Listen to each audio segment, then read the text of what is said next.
दोस्तों, आज भले ही कई लोगों के पास 5G वाले फोन और इंटरनेट आ चुके हों, लेकिन 5G का नेटवर्क को लेकर शुरू से ही विवाद होता रहा है।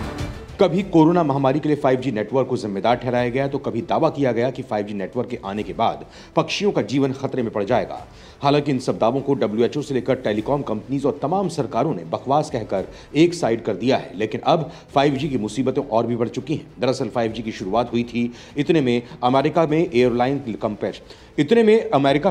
कंपनियां परेशानी में पड़ गईं।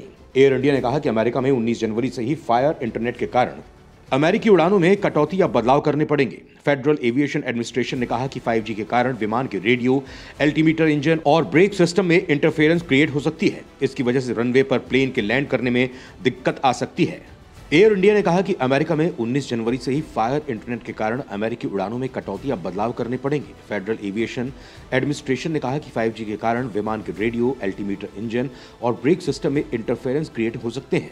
इसकी वजह से रनवे पर प्लेन के लैंड करने में दिक्कत आ सकती है। अब जरा इस बारे में जान लेते हैं कि आखिर ऐसा क्यों हो सकता है। समय के साथ टेलीकॉम और वायरलेस इंडस्ट्री अपने इस इंफ्रास्ट्रक्चर में सुधार करती रहती है। पहले 2G था, फिर 3G आया और उसके बाद 4G और अब बात चल रही है 5G की। एक तरह से नेटवर्क को अपग्रेड करने की प्रक्रिया होती है, जिसमें सबसे बड़ा अंतर स्पीड का होता है। 4G में ज्यादातर स्पीड 100 Mbps की हो सकती है, जबकि 5G में हाई स्पीड 20,000 Mbps तक जा सकती है। स्पेक्ट्रम में जितनी ज्यादा फ्रीक्वेंसी होती है, नेटवर्क सेवा उतनी ही तेज होती है। 5G सेवाओं में नेटवर्क की स्पीड के लिए तीन अलग अलग आवृत्ति यानी फ्रीक्वेंसी का इस्तेमाल होता है: लो बैंडविड्थ, मिड बैंडविड्थ और high bandwidth. Telecom companies mid bandwidth और हाई बैंडविड्थ वाली फ्रीक्वेंसी चाहती हैं ताकि उनकी सर्विसेज काफी तेज रहें। यही हाई फ्रीक्वेंसी हवाई जहाज के ऑपरेशन के खतरे की आशंका बनी रही है। अगर ये बात सच निकलती है तो भारत में भी 5G का आ पाना पूरी तरह से पॉसिबल नहीं होगा। ये प्रॉब्लम सच है या फिर झूठ, इस बात को समझने के लिए हम इस एग्जम्पशन को और गहराई से समझते हैं। 5G सेवाएं रेडियो सिग्नल पर बेस्ड होती हैं। अमेरिका में 5G के लिए सी बैंड वाली रेडियो फ्रीक्वेंसी का इस्तेमाल किया जा रहा है। यह मिड रेंज बैंडविड्थ होती है, जिसमें फ्रीक्वेंसी 3.7 से लेकर 3.9 गीगाहर्ट्ज के बीच में होती है। विमान का अल्टीमीटर रेडियो सिग्नल भी लगभग इसी रेंज वाली फ्रीक्वेंसी यानी 4.2 से 4.4 गीगाहर्ट्ज का इस्तेमाल करता है। जिन्हें नहीं पता उन्हें मैं बता दूं कि अल्टीमीटर एक तरह का डिवाइस होता है जो विमान के उड़ने से जुड़े कई महत्वपूर्ण आंकड़े अवेलेबल कराता है। इन्हीं आंकड़ों की मदद से विमान में उड़ान कॉपरेट की जाती है। यह बताता है कि विमान जमीन से कितनी ऊंचाई पर उड़ रहा है, साथ ही ये उसकी सेफ्टी और नेविगेशन सिस्टम के लिए आंकड़े उपलब्ध कराता है। ये आंकड़े विमानों के लिए एनवायरनमेंट में बेहद ही कम दूरी पर हवाओं की स्पीड और दिशा में आए डिफरेंस के बारे में पूर्व चेतावनी देने में काम आते हैं। इसे विंड शेयर कहते हैं। अब क्योंकि 5G की फ्रीक्वेंसी और विमान की अल्टीमीटर की रेडियो फ्रीक्वेंसी लगभग एक ही रेंज में आते हैं, इसे अल्टीमीटर द्वारा सही आंकड़े उपलब्ध कराने की प्रक्रिया में होती है। इसी कारण जहाजों की सुरक्षा उनके ट्रैवल के दौरान नेविगेशन को खतरा पहुंचने की आशंका होती है। जिस तरह सड़कों पर गाड़ियां दाएं बाएं होकर ट्रैवल को नियंत्रित करती हैं, ठीक उसी तरह हवा में विमान अल्टीमीटर की मदद से ऊंचाई का अंदाजा लगाकर ऊपर नीचे होकर एक दूसरे से टकराने से बच जाते हैं। अल्टीमीटर के अफेक्ट होने से खराब मौसम, बादलों या कोहरे के दौरान विमान केवल विजुअल डेटा पर डिपेंडेंट रहेंगे। इससे उनकी लैंडिंग और टेक ऑफ पर नेगेटिव इंपैक्ट पड़ेगा। इतना ही नहीं, प्लेन के रेडियो अल्टीमीटर के प्रभावित होने से विमान के ऑटोमेशन सिस्टम या पायलट के जमीन के करीब पहुंचने पर सटीक अंदाजा न लगा पाने से दुर्घटना भी हो सकती है। मौजूद मामले में कई उड़ानें रद्द होने के कारण एविएशन इंडस्ट्रीज को अरबों का नुकसान होने की आशंका है। यहां एक सवाल उठता है कि आखिर कई देशों में 5G सेवाएं पहले से चल रही हैं, तो फिर वहां पर उड़ानों से प्रभावित क्यों नहीं हो रही हैं? आपको बता दें कि अभी प्रेजेंट सिनेरियो में 40 ऐसे देश हैं जहां पर 5G सेवाएं ऑपरेट हो रही हैं और वहां उड़ानों पर कोई नकारात्मक प्रभाव नहीं पड़ रहा है। दरअसल इन देशों में 5G के लिए अमेरिका के मुकाबले कम फ्रीक्वेंसी वाले बैंड का इस्तेमाल किया है। इसी के साथ विमान की रेडियो फ्रीक्वेंसी से इसकी एक्सपेक्टेशन थोड़ी ज्यादा है। इस कारण इन देशों में विमानों का अल्टीमीटर प्रभावित नहीं होते हैं।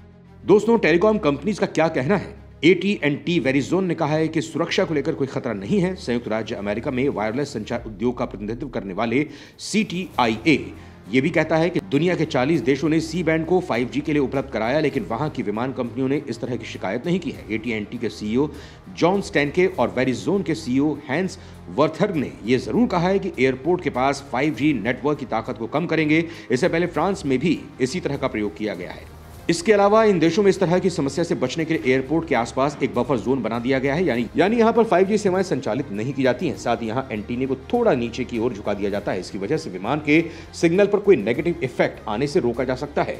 बात अगर इंडिया की करें तो यहाँ आने वाले कुछ ही महीनों में दिल्ली, मुंबई के साथ साथ 13 बड़े शहरों में 5G का ट्रायल शुरू होने वाला है।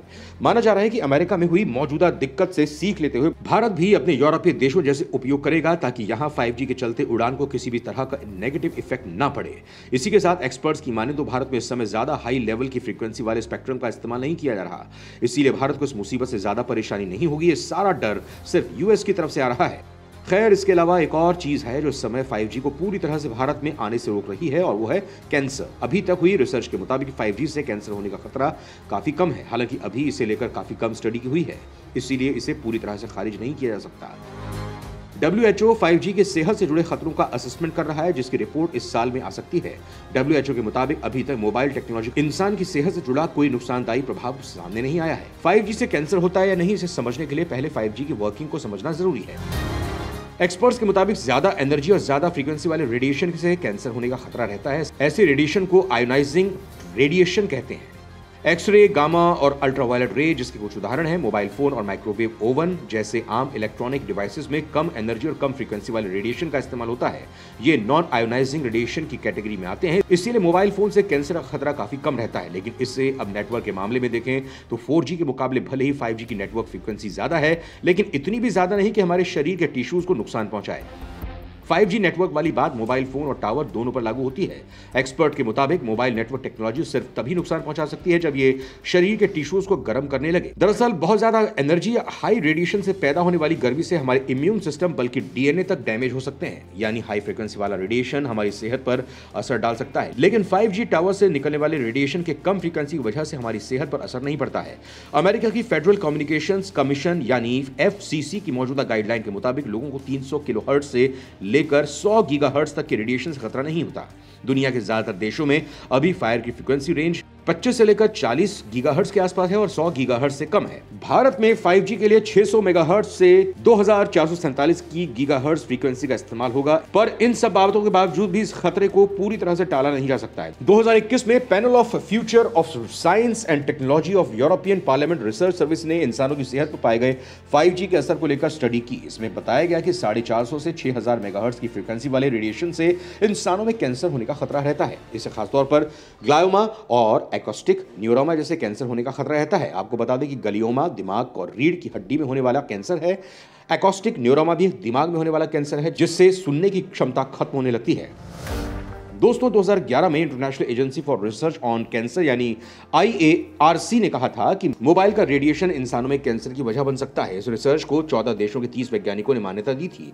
तब से अब तक कई रिसर्च में मोबाइल रेडिएशन और मस्तिष्क कैंसर के बीच संभावित लिंक की जांच की गई, लेकिन यह साबित नहीं हो पाया। 2017 में बायोमेड रिसर्च इंटरनेशनल के रिसर्च रिव्यू में पाया गया कि मोबाइल फोन का रेडिएशन गिलोमा की वजह बन सकता है।